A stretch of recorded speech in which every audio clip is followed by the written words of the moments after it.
chers jeunes, je voudrais vous transmettre un message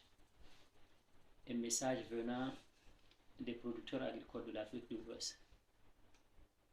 J'ai appris que vous avez un groupe où vous vous rencontrez et que vous voulez vous intéresser du développement de l'Afrique, des Caraïbes et du Pacifique, ce qui est une bonne chose. Parce que dans le monde et dans la vie d'une manière générale, il ne faut jamais perdre ses repères. Il faut toujours avoir un terroir d'attache. Il faut toujours se souvenir de ses cultures. Parce que quand on perd sa culture, on perd son identité.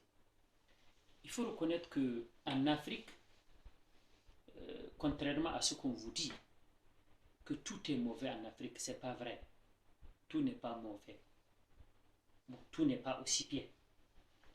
Mais il faut reconnaître aussi que les difficultés que nous vivons en Afrique, parfois, il y a nos responsabilités, mais il y a certaines qui ne sont pas de notre responsabilité.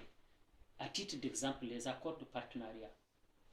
Au départ, l'idée d'accord de partenariat entre les pays colonisateurs et les pays colonisés, c'était vraiment de maintenir ces pays, surtout en matière de production des ressources pouvant permettre aux industries naissantes dans les pays européens de se développer ou dans d'autres continents.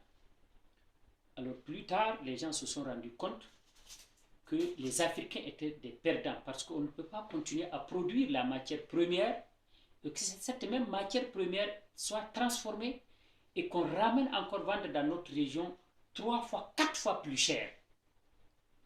Donc les accords de partenariat dont on parle, qui sont uniquement des accords commerciaux, notre analyse nous permet de dire qu'on ne peut pas développer l'Afrique dans ce genre de commerce.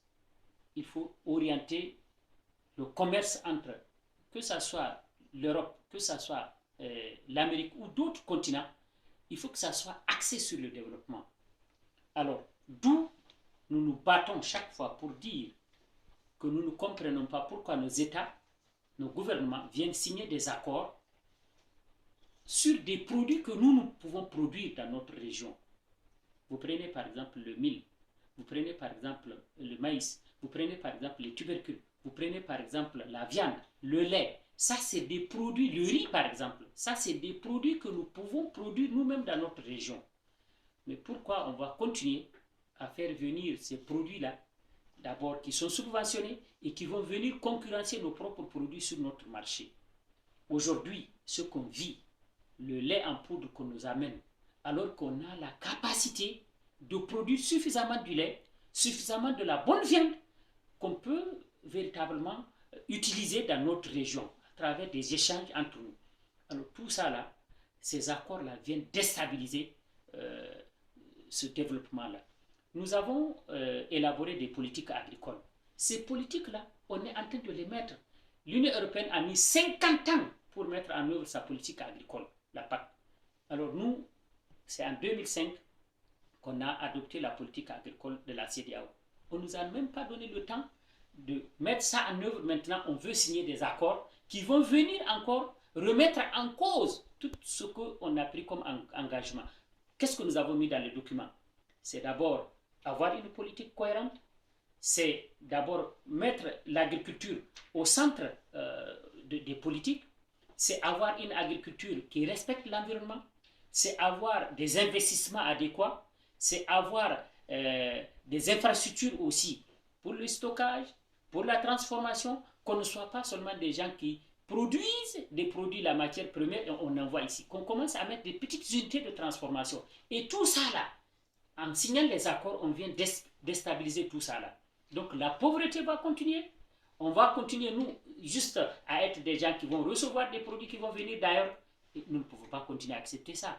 Donc la jeunesse, ce que je vous demande, c'est vraiment de voir comment vous allez vous impliquer ici et comment vous allez venir trouver, parce qu'on a des moments où on organise des réunions. Nous avons par exemple au niveau du repas un espace qu'on appelle le collège des jeunes.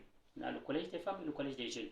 On peut vous mettre en contact avec ces jeunes-là pour que vous voyez avec ces jeunes quelles sont les difficultés qu'ils rencontrent. comment vous allez apporter votre contribution à ces jeunesses et comment, à partir des informations qu'on va vous fournir, comment vous allez créer un espace ici pour sensibiliser d'abord le Parlement, sensibiliser vos collègues jeunes européens, qu'ils comprennent dans quoi vous êtes et comment ils se sont développés. Et que si on veut que vous aussi, vos pays se développent, c'est comme ça qu'il faut faire. Donc, je pense qu'à travers des échanges, vous pouvez apporter votre contribution. Donc, je salue d'abord le fait que vous soyez ensemble.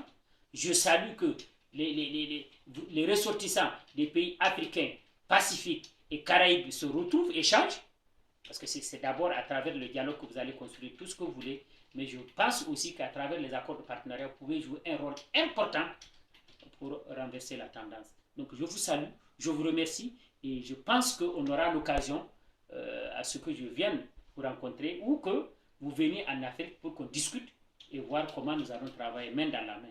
Je vous remercie.